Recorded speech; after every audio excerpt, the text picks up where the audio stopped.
Well, the situation was this. China and Russia were both a large country, uh, isolated, and much weaker than they looked. And nobody else really wanted to deal with them. The Chinese, for example, had no allies except for Pakistan. So they thought together they would have weight. Now, did the Chinese know from the Russians that they were planning to attack Ukraine? That's very much a question. I don't know the answer to that. But after it happened, and after it turned out the Russians were doing badly, the Chinese started to reach out to the Americans. And the Americans were having none of it. So we are in a situation right now where the whole geopolitical map of Eurasia is shifting. Well, there is the commonality of this. The Cold War was not simply in Europe. It was also in Asia. Vietnam, of course, Korea, of course, the Seventh Fleet dealing with the Chinese. That model is returning, but with fundamental differences. Russia is much weaker, and that's much less frightening. The Chinese, who appear to be this fantastic economic power, have serious economic problems. And the United States has turned out to be much more powerful than even its friends thought. Well, it helped that the people we were dealing with are much weaker than was generally thought. China was thought to be an enormous superpower that could drive us out of the Pacific. The fact that they never drove us out of the Pacific didn't get anybody. Russia was supposed to be this new power that was going to go back into Western Europe. Well, they didn't do it. It was not simply an underestimation of the United States. It was a massive overestimation, particularly of China, but also Russia. There's a general understanding after Ukraine that their read of power in the world may have been off. And so in an extraordinary meeting, most of Asia came to a meeting about economics. But the most radical thing that happened, Japan, that has a constitution that says you can't fight a war. It said it would join the United States in defending Taiwan. This resulted in Chinese and Russian aircraft buzzing the Japan. But we've now seen the third largest economy in the world, Japan, suddenly accepting the idea that it's part of the American coalition, along with a mass of other countries. Yeah, everybody's looking at the world and saying, I was betting on the wrong guy. I'm going to bet in the United States, and I'll take some risks too. What they're recognizing is that Russia was not a proto-liberal democracy slowly developing in that direction. That Russia was Russia. Its fears were fears that it had to deal with. And what happened the first phase of the war is that the Europeans clustered around the United States and took the leadership, including Germany, which was the outlier. So the NATO came together as it was meant to and posed a real threat. So what we've seen now is the war is going on for a while. Everybody's hoping it'll end soon. And some of the European countries are getting a little antsy about this war. So they're looking for some sort of ceasefire, some sort of solution. And that's hard to find.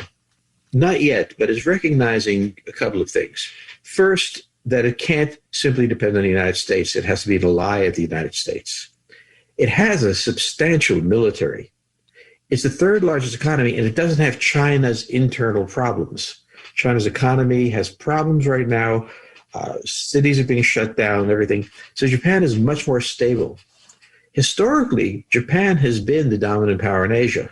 I think it's returning to that role, but in a different relation with the United States. Well, what's changed is Chinese economy. The world still regards it as this massive economy. The economy is failing. The real estate industry which is their core, is collapsing. And they're desperately looking for foreign investment. They're looking in the United States for foreign investment. Right now, we're not going to give it. They're looking at the Japanese. So this is a country that has turned from Bubba, as my kids would say, has turned into the beggar. And it's much weaker than it looks like. And the global media has not quite caught up on it. It has. It is the power that is facing Ukraine, it is a power that has the closest relationship with the United States.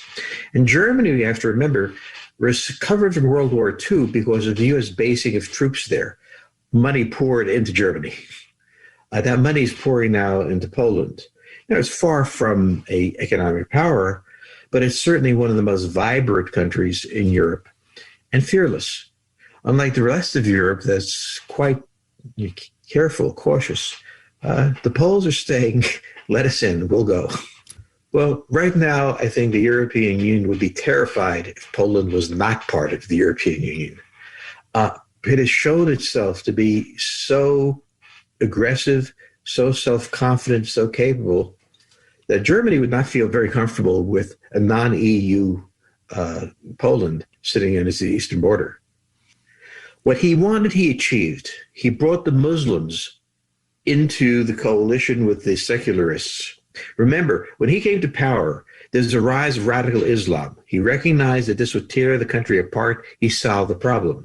He doesn't have plan B. So what's going to happen here is a new generation will take over. And just remember, when we talk about the Belt and Road Initiative, that's Turkey. Turkey is the Belt and Road Initiative and is always wealthy.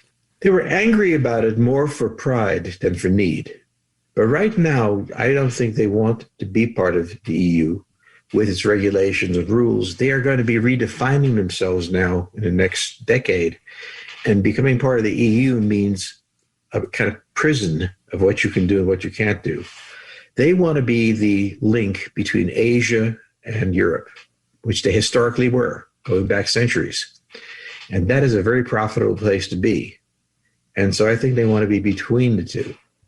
And as for, China, well, China wants to get to Europe too. Best route is through Turkey. You have that, right? And plus, they survived the Holocaust. They came back, then the Russians wanted to get them.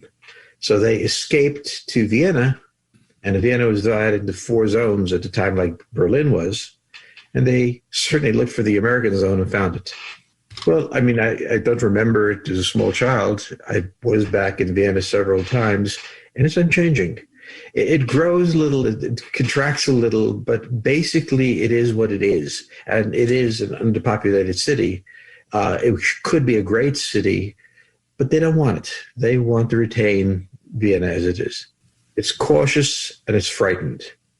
It's very close to Hungary, and Hungary is taking a position that is essentially pro-Russian, the only European state that did. It shares a border with them, and whereas in meetings with Hungarian and Austrians, the Austrians have been very polite to the Hungarians, not that they like the Hungarians much, but because they don't want to get embroiled in this war. They've been through World War II, and they still remember it. They don't want to be involved. No, they're talking about it, and they're not very hesitant. I mean, most of the Eastern Bloc countries, like Romania, were deeply committed to the fight. The problem is everybody's trying to figure out how does this end. And the conversation is, and I've tried to say, and this is a war between 2 large countries. These wars take years. You've only been in it for 3 months, and you're already trying to find a solution. Well, it might come, but it may take a lot longer than you think. Europe as a whole is stunned by how wrong it was about Russia. The invasion of Ukraine, the manner in which the Russians behaved, reminds them of the fears of the Cold War. And the Germans in particular both want to do business. They want the fuel, the gas, and everything else.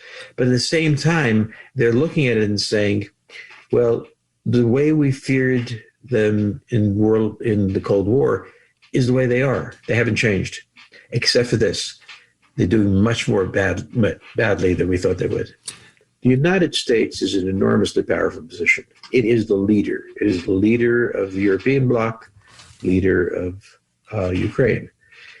But the United States is also very cautious. The United States understands that it could be drawn very deeply into a war with the Russians and painful. And it's been very careful not to send its own forces into battle.